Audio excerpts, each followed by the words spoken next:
The Breakup is the 8th episode of the first season of 30 Rock. This is directed by Scott Ellis, and as always, there will be spoilers from now as I go through the episode and share some thoughts. There are technically 3 parts to the narrative, but the part with Jack and the person he's dating, I didn't find interesting. It definitely tied together a little bit of the narrative, but I don't really have any thoughts on that.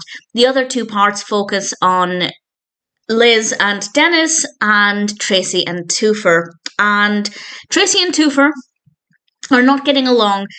Toofer doesn't think that Tracy should do drag because there are apparently some connotations of black people in drag, and he doesn't think it's right. And what's really interesting about this is I like the fact that it's kind of highlighting that black people don't necessarily have the exact same opinions as each other. They treat their backgrounds differently, their cultures are going to be different, what they consider offensive might be different. And I think that that's a really important topic to raise.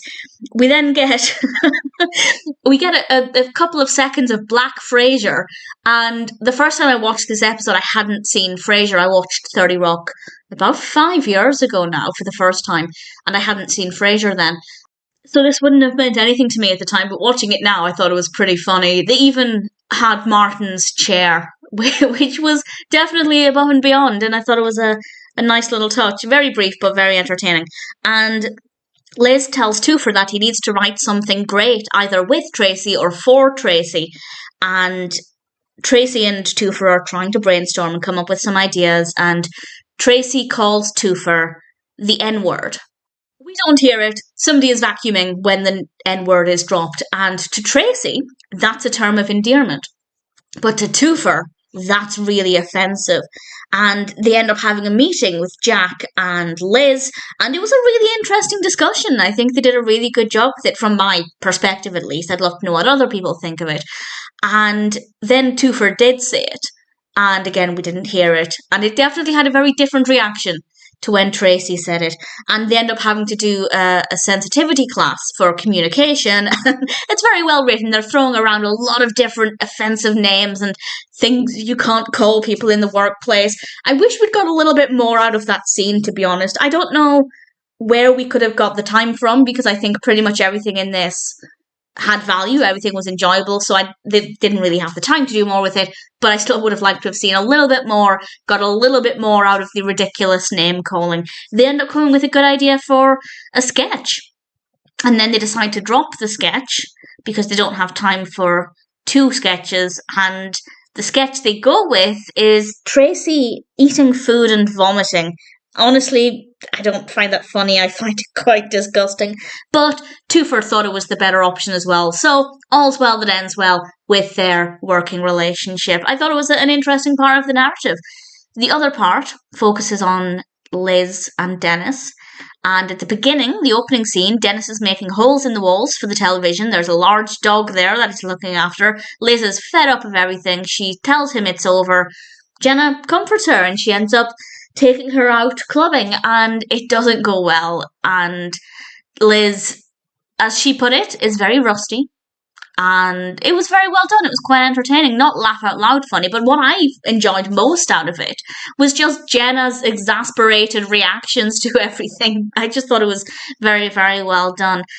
And then Dennis visits Liz at work and reads out this kind of goodbye letter almost. And Liz thinks it's terrible, and everybody else thinks that actually it's really sweet, and Liz should give him another chance, which is a strong turn of events. And we hold on to this for a couple of seconds, thinking maybe Dennis is a good person. Maybe he just needed the threat of the breakup to realise the error of his ways. But then he has a conversation with Jack about his feet and the dog, and we realise that actually he hasn't changed. He does bring Liz's Christmas present over when she's at home, and Liz has a lot of Chinese food, and she invites him in to eat, and then she puts on the television. Of course, Dennis had fixed the television to the wall while she was at work, and Dennis is on TV on Dateline. In his defence, they had broken up at that point.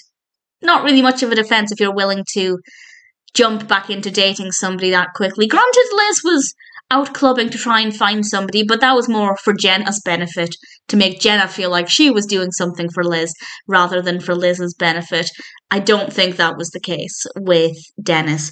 And she's done. They broke up. They're finished. And it wasn't a bad way to end the episode.